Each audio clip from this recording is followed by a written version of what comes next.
Welcome to another episode of Decided Heart Conversations with Sonia, myself, Hillary, and we are being joined by an incredibly special guest today, Dr. Jillian Lampert.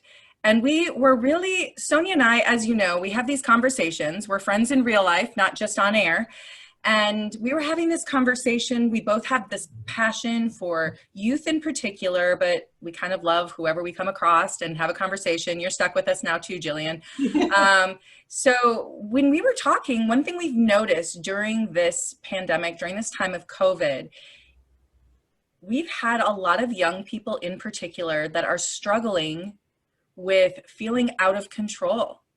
And that feeling out of control has turned into trying to cope in different ways.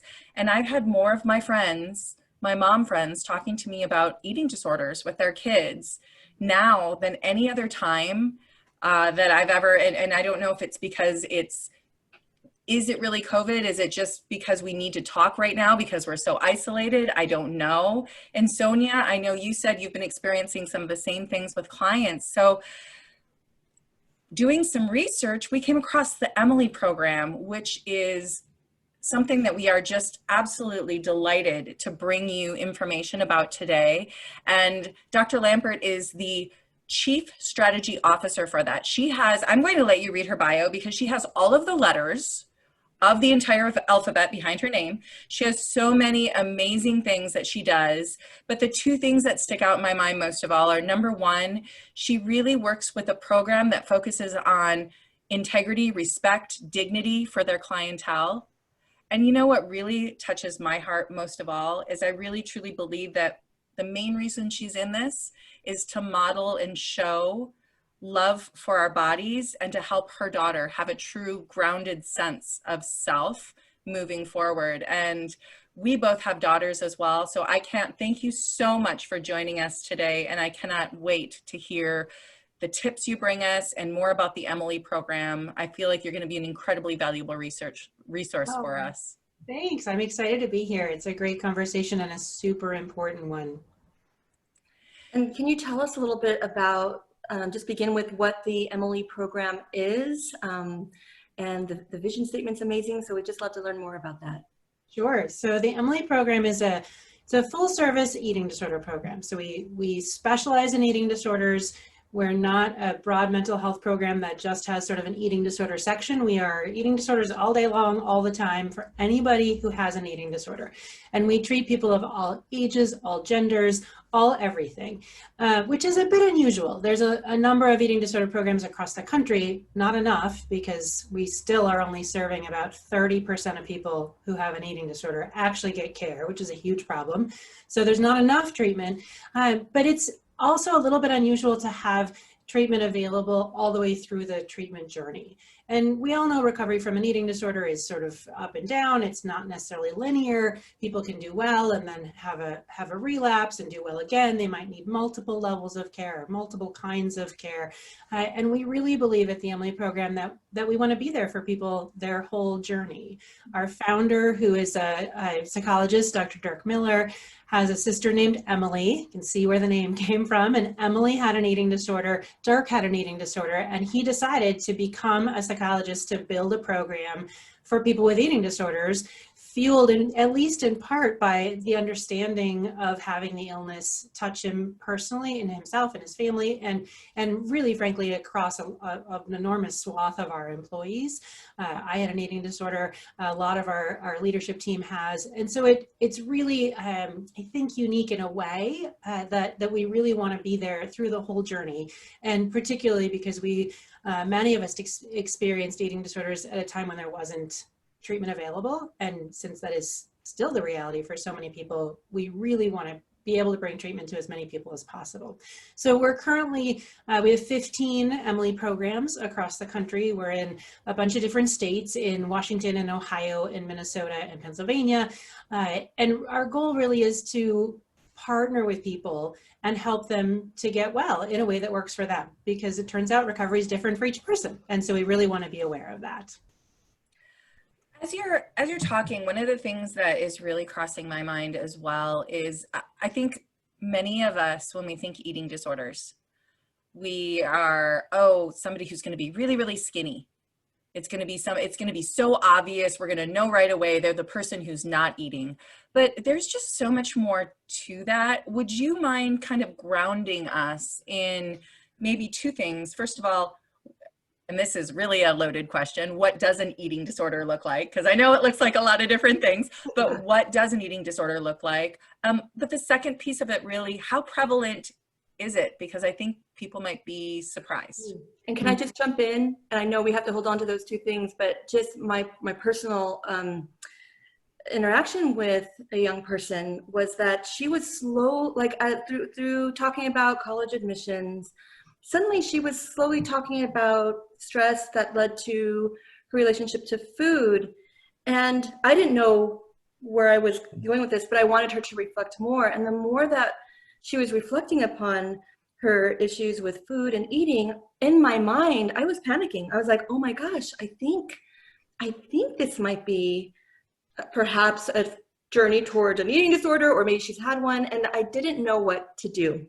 And I empathize with parents who may have, children who, or family members who may be communicating some things, dropping hints that we may not be identifying. And so Hillary's 2 points are just so important, because that's why I reached out and found I need help, I need training, I need to be at least more aware as an educator and as a parent. So please share with us those 2 points if you remember what they are. Yeah, absolutely. I think I do. And I think I'm going to start with the second one just to set the stage. So we know that there are about 30 million Americans who will have an eating disorder in their lifetime. So it turns out to be, percentages are sometimes easier. It's about 6% of American females in the US, about 3% of males in the US. And I should say we have lousy gender research in eating disorders. Like, we just have these two categories in the research we have so far. So we need to get better at that and get a much more comprehensive view of gender. But you have about 6% of adult females, 3% of adult males. When you look at adolescents, the numbers are a little higher. So about 8% of adolescent females, 4% of adolescent males. So a lot of people. So 30 million people likely struggling with an eating disorder in their lifetime. And that doesn't take into account the millions more who may be just like that person that you talked about. That's maybe you're hearing like, I don't know if this is eating disorder. Maybe it's just disordered eating, which is also a significant issue. And so we know that those eating disorder, sort of 30 million people with a diagnosis of an eating disorder or will have a diagnosable eating disorder, are really kind of maybe just the tip of the iceberg. So I want to make sure to clarify that piece.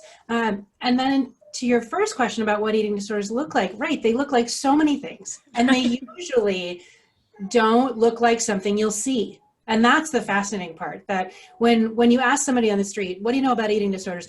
Usually they say, oh, I know about anorexia, or low weight, or but they have no idea that anorexia is one of the least common eating disorders, and binge eating disorder is the most common eating disorder. And when somebody's struggling with binge eating disorder, you may have no idea, because it doesn't show up in an emaciated body like the way anorexia might, although not always. And so we have this idea that, like, oh, I'll know if somebody has an eating disorder, but you very likely will not know by looking at them. So binge eating disorder is the most common. Then the other category, which is other specified feeding and eating disorder, cleverly named OSFED, if you use the initialism. And that is basically, I always explain it as like, it's basically almost meets another diagnostic criteria, but not quite. So it's a bit of a mixture in that group, which is reflective of people, right? People have sometimes not this exact type of thing. So other is the second most common, and then you get bulimia and then anorexia.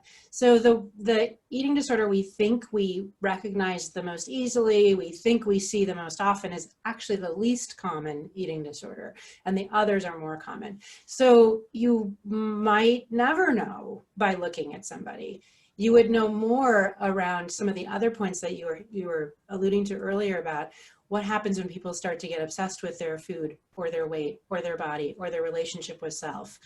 what happens when people start to isolate? What happens when people get overly impacted by environmental messaging or life experience? And then with what we've increasingly come to know over the last 10 years or so, what happens when our predisposing genetics connect with our neurobiology, connect with our experience, and some people end up with an eating disorder. So, and as I'm listening to you too, you know, even generally something that we come across, I'm sitting here and I'm thinking about all of these conversations we've had, the rape conversation that we had in the child, the sexual abuse and all of that, the reporting. And so because of the reporting, it was the tip of the iceberg. And here we're sitting again in the midst of this tip of the iceberg sort of situation, which my heart right now is just, to describe it, just goes out and hurts for people who are probably living oftentimes in shame and with guilt and feeling very anxious because there are these things that they are trying to control, but they don't control all at the same time. And I feel like even on a really lower level, just the idea that we have sometimes of when food becomes your celebration and your comfort and your best friend and your all of this, not just your fuel, there's a whole mess of head games right in there as well. So this is multi-layered, and it must be fascinating for you, but it must be very difficult as well. Do you have some tips, some things that you can sort of give to us and to our listeners to help us begin to make some sense of how we can try to create maybe some positive change or views in our life when it comes to our relationship with food? Absolutely. I would start by saying, if you're, you know, like we were talking about before with COVID, and we're noticing more people seeming to be struggling with their weight or their body or their self-image or their relationship with food. If you have a loved one that you're worried about might be experiencing an eating disorder, the first thing I would say is call somebody. Call an eating disorder program like the Emily program, call an eating disorder specialist if there's one in your community. Because if you think somebody might be struggling with an eating disorder, you're probably not wrong. And we know that not everybody who has difficulty in their relationship with food will have an eating disorder, but at the same time, eating disorders have the second highest mortality rate of any mental health diagnosis, right behind opioid use disorder. So it's not an illness to kind of wait it out or assume maybe it's a trend, it'll pass, or it's a phase that somebody will grow out of. That particularly if you're a parent and you're worried about a child in your life, get some professional help, because they might not have an eating disorder, but you also really don't want to miss it. So that's the first thing I would say, that if you're concerned about somebody, absolutely do something. We're seeing more and more people calling and reaching out during the pandemic. I think that's a connection of, you know, people feeling isolated. Of course we do. We're living in an isolated world. Increased anxiety. Of course we have increased anxiety because we're living in a pandemic. And so we have this urgency around making sure that people get care early, because when people are reaching out, they're actually more ill, even more ill than they used to be pre-pandemic when they'd call. So we have a lot of passion about that. If you're worried about somebody, get some help. If you're sort of feeling like, well, maybe it's not an eating disorder, but I'm starting to feel like I'm trying to manage my emotions with food, or I can see that in one of my loved ones, that I think it's really important to think about some things that probably all have their roots in mindfulness. The first one I often think about is, can you ground yourself or help somebody else to ground themselves? Like, ground yourself in your body and the space that you fill in your body without having your body have to be something else. That, you know, the messaging on social media during COVID has been so, you know, intense around what we should look like and what we worry about. And our social media platforms have given us a new place to worry together about our weight and our appearance in a new way. I don't know that we needed another new way, but here we have one. And so I think helping people to step back and ground themselves in, like, there's only one us, there's only one you, and right this minute, you have the opportunity to fully inhabit you and be in that place, in that space, in that body. Well, and I just wanted to, if I could just interject really quick, because that mindfulness and that sense of presence is something Hillary and I really anchored Decided Heart conversations on. And one of the responses to this young person who was slowly kind of revealing the issues was parents, because there's so much fear, was a threat. So basically, the young person was reporting to me like, oh, yeah, well, my mom said if I don't eat more, she's going to take something away from something I enjoy. And of course, that made me hurt so bad, because that threat automatically tells her that something's wrong and that something is going to be taken away. And I know the parent is doing the best she can because she loves her daughter, but it's completely fear-based. So I just really want to settle and be present with the mindfulness of taking that breath and listening. And then what you just said, reach out, and don't react, reach out to someone who may be able to help you respond in a more healthy way. So absolutely, absolutely. And I think sometimes you're absolutely right, in our fear, like we get worried about each other, and in our fear, we worry, and maybe we label it as something else, or we describe it as something else other than maybe what it is. And so with the control piece of feeling so out of control in the middle of this pandemic, which is changing so much of our lives, but even just generally, sometimes eating disorders get described as a way that people are trying to control things. And I always like to shine a little light on that, because it's actually kind of a side effect of the illness.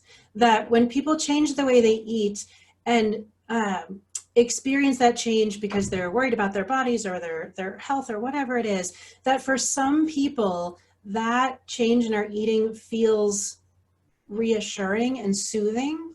And so it leads us to feel like we're managing something and feels more in control, but because our brain is sort of seeking soothing. And so it's not like somebody sets out to control something and changes their eating and then is like, yay, it's really a side effect. And so it's not that somebody's trying to get attention or control something, it's that they're living their lives, and this thing that's happening is being sort of intersecting with what's happening in their brain.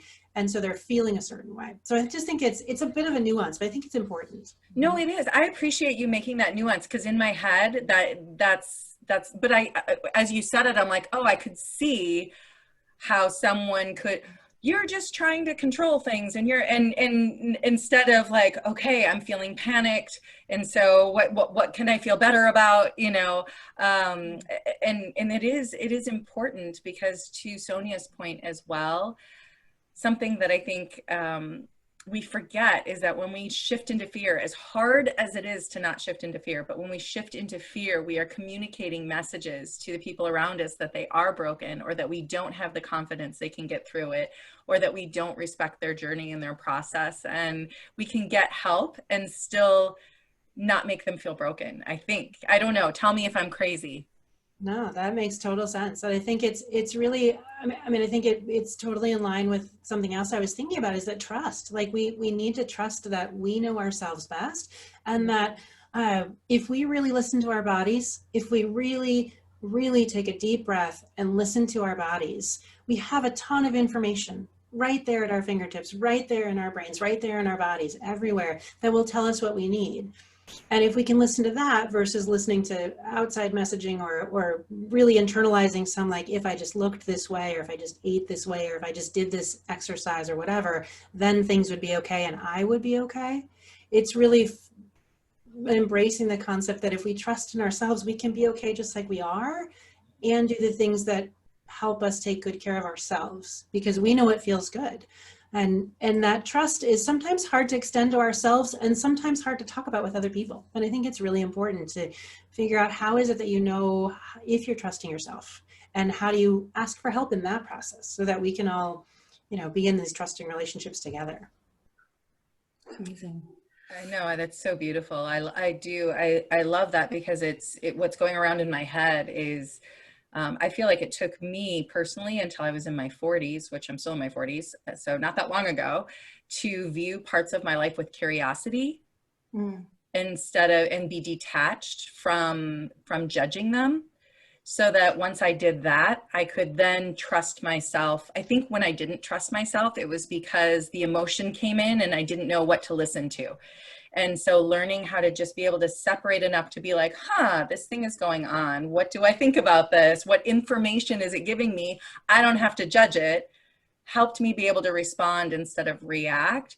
But for goodness sakes, I would say I'm 47 now. It was probably 45 before I started seeing even, and I'm still getting there. I mean, I think we all get, we're so, but at least it started showing up in my life instead of that like, what do I do? So that, I think that is beautiful. Glennon Doyle calls it our knowing, right? Yeah, absolutely. It is. Trust ourselves. Trust yourself, and I love your curiosity. That concept is so important, because if we're curious about, like, we think all sorts of things that don't have to be real, right? That don't have to actually be true. We're just creative. Our brains are so creative. And so being curious about, like, oh, that was an interesting thought. I wonder why I thought that. or like, welcome in feeling or thought, have a seat, let's chat. I often will encourage my clients to do that, like, just welcome it on in and give it a nice place to sit and maybe a little cup of tea and ask some questions, because it's, being curious will help you. And it doesn't mean it has to stay. That thought can move right on out after it's done with its cup of tea, or when you're ready. Sort of like a river. It just can go by, but it might be there. That's okay. I just have to say, I think one of the things for me, and because I have been really in tune with my physical presence, and really, like, pain doesn't happen to me, it's a response to something. And it's because I had an amazing coach as an athlete. So as an athlete growing up, and I was so lucky that I had coaches or mentors that would train me to say, it's not happening to you, your body's responding to this pain. And I know with pain, particularly with pain, I really, really dig down to the curiosity. Oh, what's going on right there? And the clarity helps me cope. I get better coping mechanisms with that. So I feel like that's such a powerful tool for us to just kind of train ourselves to look inward rather than outward. So yeah.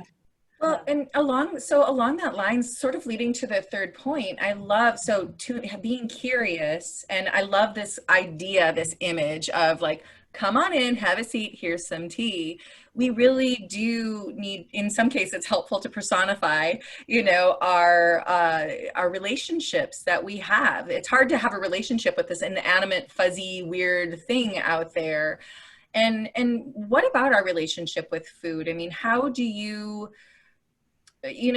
start to look at that relationship, and can it change, and talk to us about that a little bit? Mm-hmm. Yeah, absolutely. And I think a lot of times we don't stop to realize we have a relationship with food, that we talk a lot about relationship with food at the Emily program. That's sort of our main, sort of stock and trade of, like, what's your relationship with food, and how is that going for you, and how might it be different, and how is it influencing your life and influencing your decisions?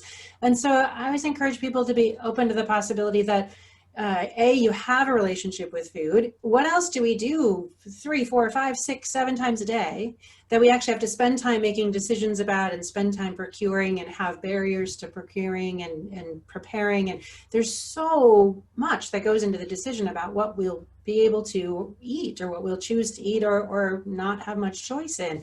And so eating is this enormous thing, and we kind of don't think as much about it. So we all have a relationship with food. And if you have difficulty in your relationship with food, you usually know it. Like, usually you're like, oh yeah, I can't eat that. I mean, it sounds like things that people say, like, I can't eat that. No, that's, I feel out of control with that, or that's not okay for me.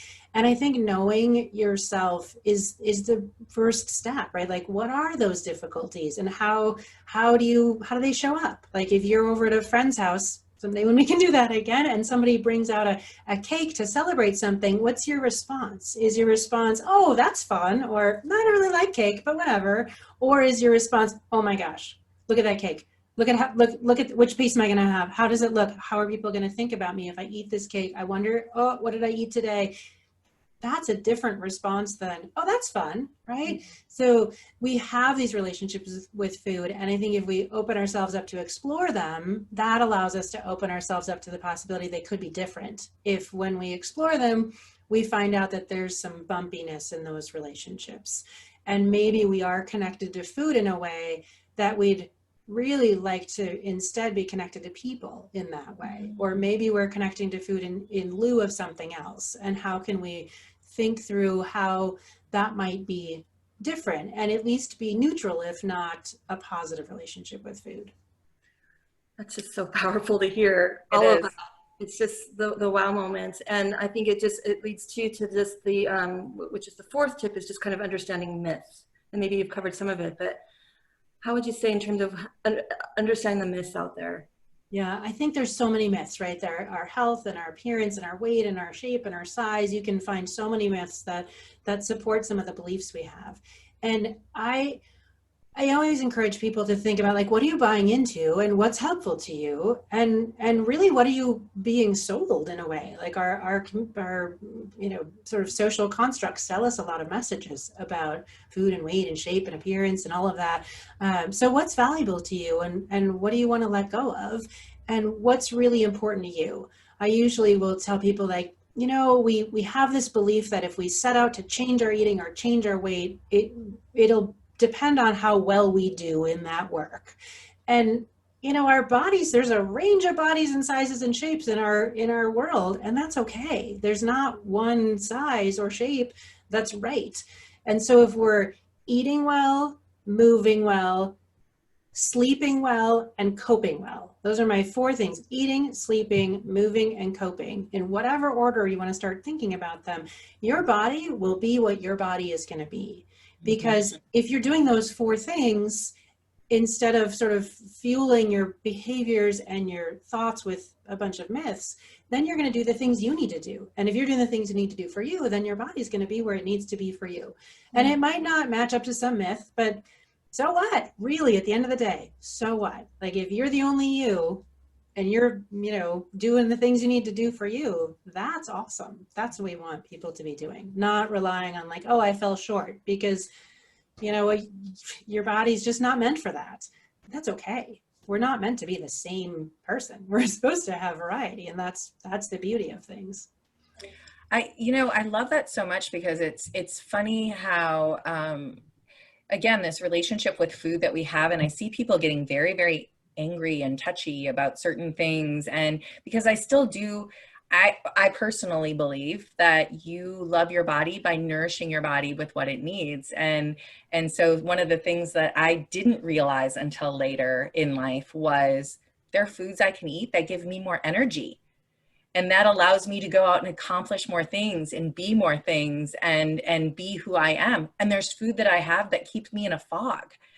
And so learning to love your body, not expect a shape, but paying attention to what does actually make you feel good, and then what afterwards leaves you feeling all of those types of things. Again, so many layers to it. And I think that we get people who are sometimes, it shouldn't matter what I eat, blah, blah, blah, blah, blah. So you're on one extreme. And then you have, I'm going to control everything I eat. And I think there's a happy medium of, wow, like for me, I weird things happen to my body with both dairy and gluten, right? And so I can eat that and keep on like, whatever, but I get foggy. I don't feel good. I break out, like all of that happens. And so that is a choice to love my body, to be more plant-based with things that I do, right? But I think, again, it goes back to that curiosity, and it goes back to, like, how do I feel when I eat the entire cake? Well, I don't feel very good when I eat the entire cake, but when I have one piece with my family, it's awesome. I don't know. Am I making sense, or am I crazy town? No, totally. I think I think you're totally right. You're completely right that some foods are, like, we have this sort of all foods fit philosophy, but not all foods fit for all people. Like, food is just food. Food is carbohydrate, protein, and fat, and, multivitamins and minerals and a bunch of other stuff, right? But the energy we get from food, carbohydrate, protein, fat, you can recombine those three macronutrients in a zillion different ways to get a bunch of different kinds of food. So some of those are going to work for some people. Some of them aren't going to work for some people. I found that a lot of times the foods that people think don't work for them, it's not even so much the food, it's the way that they're eating it, and the disconnected way they're eating it, or the approach they have to it, that leads them to feel terrible when they eat it. I'm like, well, yeah, that makes some sense that you feel terrible when you eat it. That if you're eating, I don't know, chips, like you know, want some crunchy something at the end of the day, and you grab a bag of chips and you go sit on the couch and you flip on the TV and you're watching TV and you're eating chips, and you get to a while in and you feel kind of yucky and you're like, oh, the whole bag is gone and I've been watching this really bad TV show for an hour and a half, and you feel bad. You could decide that like chips are the enemy and you should never have a chip again. And maybe chips aren't something your body likes. And at the same time, there's so many more steps before you get to that decision. Like, you weren't even really being able to attend to the fact you were eating while you're watching TV on the couch, reaching in a package, not eating at a place where there's actually a table and attention and your body knows what it's doing. So I always encourage people to like way back up. Like, let's see what's actually happening so you can make an informed decision with what you want to eat. Because you wouldn't just decide like, oh, I'm never going to go to that place again because the time I went there, I didn't have a very good time. You'd probably be like, oh, I wonder why I didn't have a very good time. Oh yeah, because it was super crowded and it was super busy and I don't like crowds and I was tired and it was really loud. So maybe if you go again, you would go when it's less busy, you'd bring earplugs, you know, go to less traveled parts of wherever you were. You might not just write off the whole thing. So I encourage people to do that with eating too, like ask a lot more questions before you make big decisions. Yeah, I mean, this leads to such a great lead to the challenge. But before we do the challenge to our listeners, just kind of summarizing the 4 tips that has been so useful. So number 1 is to really ground ourselves in our own body, the space that we feel, you know, really be in tune with what our body needs and what it's feeling, invite them for tea and coffee and have a conversation.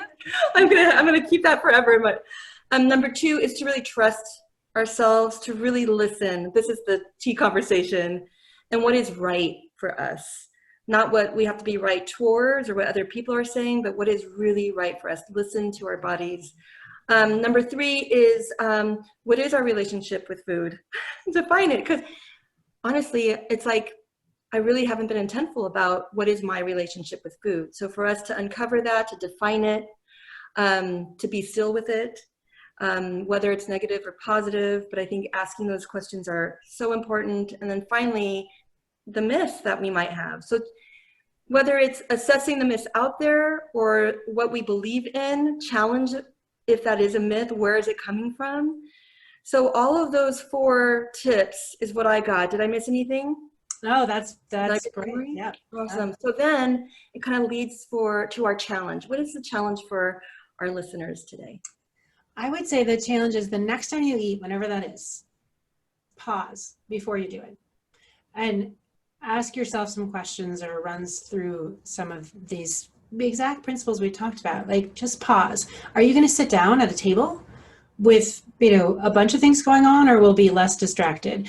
Is it going to be a fairly pleasant experience? Is it not? Will you be using silverware? I find that's an interesting piece that people forget. Will you be using dishes? Will you be taking the bag, or will you put some of the food from the bag into a bowl and then eat it out of a bowl with a spoon or with whatever implement makes sense? Will you do that? But then also, will you show up? Will you bring yourself? So will you bring yourself to the table with the attention on what you're doing? And if you attend to the place and the space and the experience of eating, I think you'll find it's an entirely different experience. So pause, take a deep breath, ask yourself some questions about, what do I want? How am I going to have that? Is it going to be something I'm interested in or something I have to have? Sitting is a huge thing we don't do when we're eating, unless we're like driving or we're zipping around, but sit at a table with space and silverware. And then as you start eating, you know, once you've done all that work, which is a lot more work than people typically do before they start eating, but once you sort of set a place for yourself, then pause again and ask yourself, how am I experiencing this? Do I like this food? Is it good? Is it not good? Am I enjoying it? Am I not enjoying it? And take some time while you're eating it, to actually notice what you're doing. And most people find when they do that, when they pause and they set a place at the table, they really kind of settle themselves into the activity of eating, and they ask themselves questions as they're eating, they tend to find out that they're done eating before they usually would be. They get more satisfied more quickly. They don't eat things they don't like unless there's some reason that that's what they have to eat and they need their nutrition and they're going to eat it, but they at least know that they're not enjoying it. People's relationship with food right there at the table changes when we're actually paying attention to it. So it's really the simple concept of when you're eating, eat and notice you're doing it. I love that. So our Decided Heart Challenge for this week is to pay attention. Be mindful while you're eating. We'll write in what that means as you do it. And then I would also say to our listeners out there, if you know someone or if you are someone who needs help, do pick up the phone and call the Emily program or a similar program in your area and just start asking the questions. Be curious. It doesn't have to mean that you're signing up to do it. It doesn't have to mean, but find out the answers so that you start to get the information you need to make the next best decision in your life. And with that, Jillian, thank you so much. We are incredibly grateful that you spent this time with us. And I think it's so important, again, as mothers of daughters, and boys too, but I mean, boys have those feelings too. So I don't want to negate that, but the messaging is so much more towards women, I think, in our culture. It really, but again, not to, I mean, all the muscles and the things and the whatever for the guys as well. So it's all important. We can, as parents, start to bring that mindfulness to our kids as well. We can start to remind them and engage them in relationships with food that are positive. So thank you so much for your time. You're welcome. Thank you so much for inviting me. I feel truly grateful. And just within 30 minutes of our conversation, I'm just the awareness for me. And I just want to say how I appreciate your truthfulness, the advocacy for you personally and for the Emily program. I was one of those desperate people that had to say, I don't know, I need to reach out. And I'm so, so thankful I found you guys. Okay. And anyone out there, start with I'm offering the Emily program because you guys offer such comprehensive information and resources. So thank you for joining us today. You're welcome. You're welcome. Thanks for having me. We'll see all of our listeners and our viewers next week for another great conversation.